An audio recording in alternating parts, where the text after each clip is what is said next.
So this is the Lionel Line's 258 steam locomotive, built in 1930, originally by Ives, and later transitioned to Lionel. This loco was the first tinplate steam engine Lionel ever produced in about 15 years. Their last loco was either the number 7 or the number 6. I believe the number 6 was made a lot longer, but those were standard gauge, and now people didn't have money to be spending on giant trains. They didn't have the space either. So Lionel, when they bought out Ives, they also bought a lot of their casts, and with it was this steam locomotive. The 258 was originally a 240 and later redone as a 242, but in 027. It was a lot cheaper set. This one, the more handsome one, is my favorite of the bunch, obviously, because it's a better loco. I have the 258, the 027 one, but it never worked. On the drivers, we can see red spoked wheels, and they're actually machined all the way through, so they don't have a little cast in the back. The spokes don't go all the way through. There's still a little of the material behind the spokes to create the illusion. But these are 100% spoked wheels. You can see the motor behind it. You take a look at the cab. It has the Lionel Line's number 258 running number stamped in brass. You also have a nice bezel around the window. And then behind that you also have another separately applied brass thing. I don't know what to call it really. All this brass pipework you see is separately applied. It looks truly magnificent, and I really love it. So for a lot of the model train enthusiasts that go for a really prototypical look, you might not understand why I would want to buy something so toy-like. It's a caricature of a train. It's a toy train. Part of the reason is because I have an old soul and I'm a sucker for these old things. And the other reason is it's just super artsy. It's really fun and cute. There's some kind of aesthetic, and I know it's kind of going to be harder to say that every year after 2016 to say the word aesthetic, but it really is. It's very aesthetically pleasing for me, seeing brightly colored, shiny trains going around my layout instead of, super prototypical, uber realistic, exact replications of the real thing models of giant steam locomotives. And those have their place, but on my railroad, I prefer, toys, caricatures of trains. I prefer that old aesthetic, the old feel and the smell of the motor, and the rustic appearance, especially with this loco, with the light bulb coming out of the boiler. We'll get to that in a second.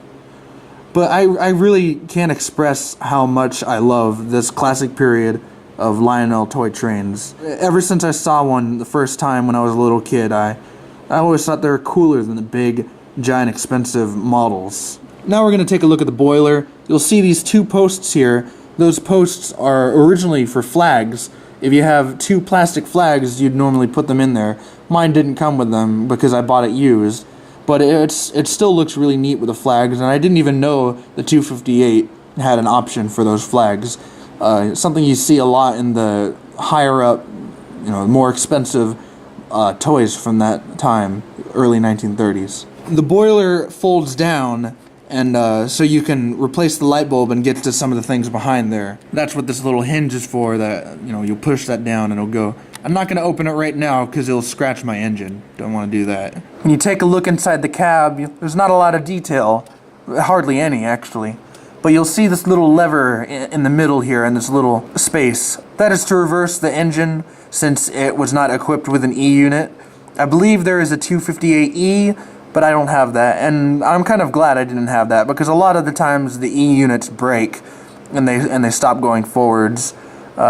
Just because old gears, old machinery, making it run back and forth a lot really wears it down over time. So I'm fortunate enough to where my engine still works. Another thing I'd like to mention before we move on to the tender is all the brilliant little rivets along the boiler and the cab.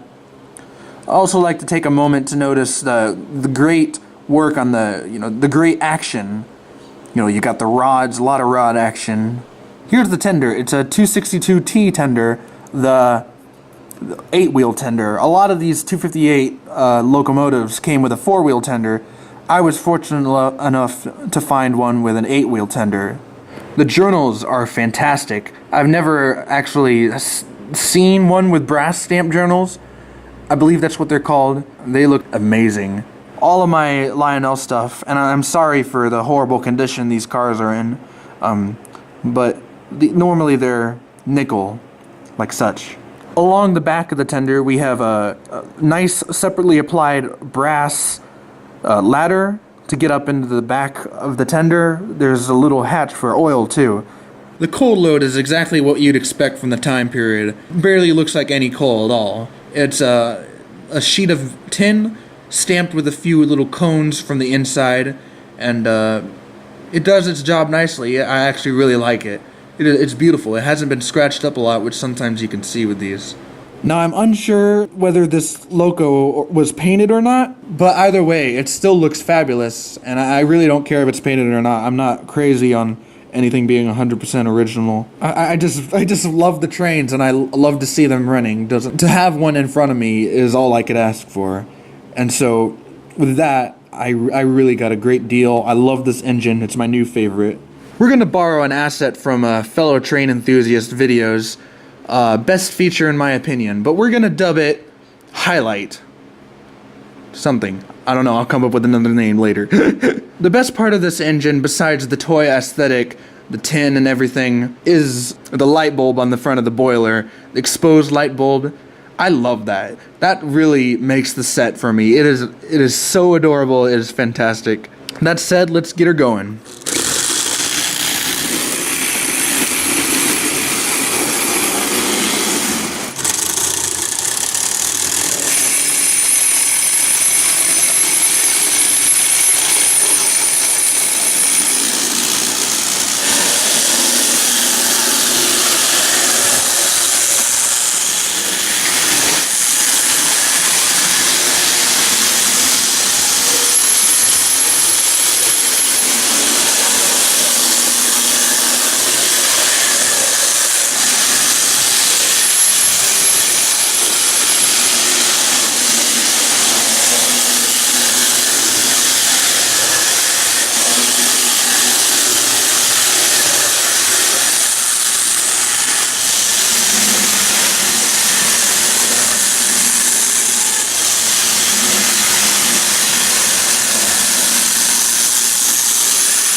Well, thank you so much for watching this video.